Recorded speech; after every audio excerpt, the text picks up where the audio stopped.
This is Optimal Health Daily, episode 952. Do coffee and caffeine inhibit iron absorption? By Mary Jane Brown with Healthline.com. And I'm Dr. Neil. Hello, happy Tuesday, and welcome back to Optimal Health Daily. This is where I simply read to you from the best health and fitness blogs for free. I cover fitness, nutrition, stress management, weight management, and lots more, just like an audiobook, but from a bunch of different authors, and always with permission from the sites.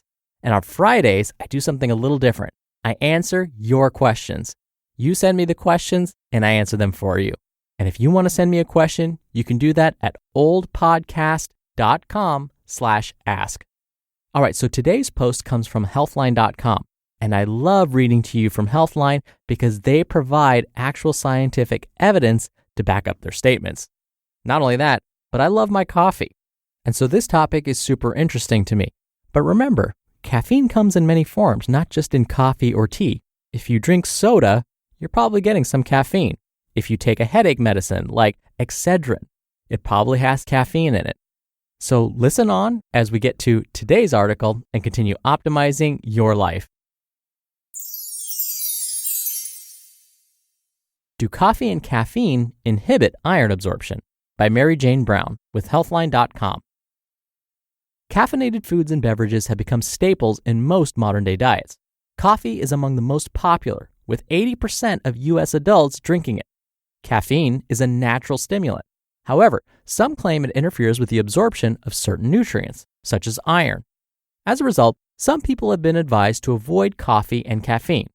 So here's everything you need to know about how coffee and caffeine affect iron absorption. Coffee and caffeine can inhibit iron absorption. Several studies have found that coffee and other caffeinated drinks can reduce iron absorption. One study found that drinking a cup of coffee with a hamburger meal reduced iron absorption by 39%. Drinking tea, which is a known inhibitor of iron absorption, with the same meal reduced iron absorption by a whopping 64%. Another study found that drinking a cup of instant coffee with bread meal reduced iron absorption by anywhere from 60 to 90%. What's more, the stronger the coffee or tea, the less iron absorbed. However, caffeine alone does not seem to be the main substance interfering with iron absorption.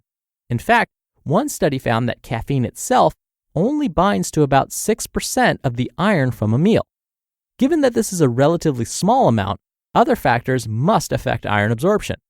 Furthermore, regular coffee consumption may also have an effect on iron storage levels.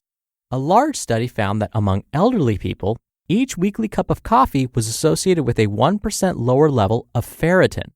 Ferritin is a protein that indicates iron storage levels. However, it's important to remember that the effects of coffee and caffeine on iron absorption may depend on when you drink your coffee. For example, drinking coffee 1 hour before a meal had no effect on iron absorption. Summary: drinking coffee and other caffeinated beverages with a meal is associated with a 39 to 90% reduction in iron absorption. However, caffeine itself only binds a small amount of iron. Other substances affect iron absorption. Caffeine is not the only substance known to interfere with iron absorption. The polyphenols found in coffee and tea are thought to be major inhibitors of iron absorption as well.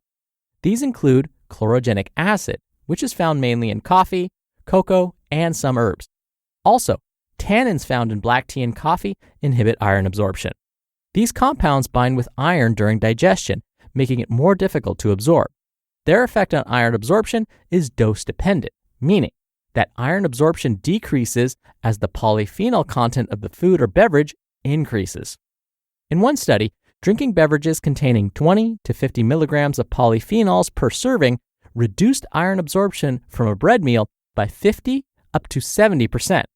Meanwhile, beverages containing 100 to 400 milligrams of polyphenols per serving reduced iron absorption by anywhere from 60 to 90%. Another study found that consuming 5 milligrams of tannins inhibited iron absorption by 20%, while 25 milligrams of tannins reduced it by 67%, and 100 milligrams of tannins reduced iron absorption by 88%. Summary: the polyphenols in coffee and tea inhibit iron absorption by up to 90%. The more polyphenols you consume, the more they may inhibit iron absorption. The type of meal affects iron absorption. If you haven't noted this already, iron absorption is complex and affected by many dietary factors. Evidence suggests that the type of food you eat has a greater influence on iron absorption than the effect of drinking coffee or caffeinated drinks. Certain types of foods enhance iron absorption, while others inhibit it. The type of iron you consume is also important. Iron is present in food in two forms: heme and non-heme iron. Non-heme iron, which is found mainly in plant-based foods, is relatively unstable and affected by many dietary factors. Only 2 to 20% of non-heme iron is absorbed. In contrast, heme iron, which is found only in animal tissues like meat, poultry, and seafood, has a much higher absorption rate, anywhere from 15 to 35%. This is because it is absorbed intact and not influenced by other dietary factors. Thus, coffee and caffeinated drinks are more likely to inhibit the absorption of non-heme iron from plant-based foods, but have very little effect on heme iron from animal foods. In addition to including animal protein, vitamin C and copper in meals can enhance non-heme iron absorption and reduce the negative effects of coffee and caffeinated drinks on iron absorption. As a result, your food choices and the type of iron you consume will determine the effect of coffee and caffeinated drinks on iron absorption. Summary: many dietary factors influence iron absorption. Coffee and caffeinated products can inhibit absorption of non-heme iron found in plant-based foods. However, they have little effect on heme iron, which is found in animal tissues. Should you reduce your coffee and caffeine intake? Several studies show that coffee and caffeine are not associated with iron deficiency in healthy people with no risk of iron deficiency. Many people get enough iron from the foods they eat. Regularly getting an adequate amount of vitamin C and heme iron from meat, poultry, and seafood can help overcome iron inhibition from drinking coffee and tea. However, this may not be the case when polyphenols are consumed at very high levels. For those at risk of iron deficiency, high consumption of coffee and tea may not be the best idea. Groups at risk for iron deficiency include women of childbearing age, infants and young children, people with a poor or highly restrictive diet, such as vegetarians, and people with certain medical conditions like inflammatory bowel disease. Yet, it may not be necessary for these groups to completely cut out coffee and caffeine. Instead, people at risk are advised to follow these helpful tips. If you do drink coffee or tea, do so between meals, not during. Before having that cup of coffee or tea, wait at least 1 hour after eating. Increase heme iron intake through meat, poultry, or seafood. Increase vitamin C intake at mealtimes. Eat iron-fortified foods. Eat foods high in calcium and high-fiber foods like whole grains separately from iron-rich foods. This will help limit the effects that coffee and caffeinated drinks have on iron absorption. Summary: healthy people at a low risk for iron deficiency may not need to limit their coffee and caffeine intakes.